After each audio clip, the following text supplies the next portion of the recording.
Our next lesson is continuing through Judges chapter 6 through 8, examining the life of Gideon with a view toward what perhaps we can learn from his life and times. It might inform us as God's people in our own day.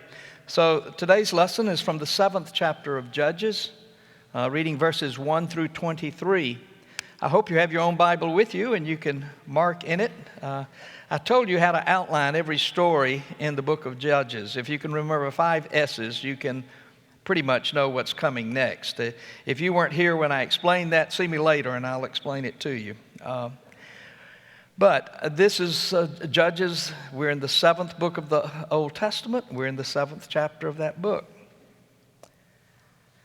Then Jerubbaal, that is Gideon, and all the troops that were with him rose early and encamped beside the spring of Harod. And the camp of Midian was north of them, below the hill of Moreh, in the valley.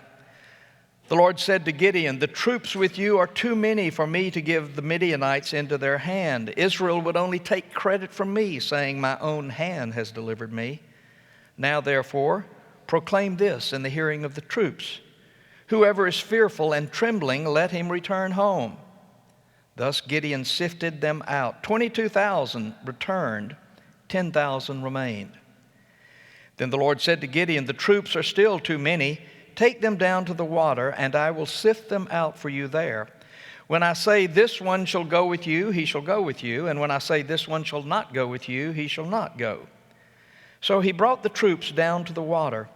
And the Lord said to Gideon, "All of those who lap the water with their tongues, as a dog laps, you shall put to one side, and all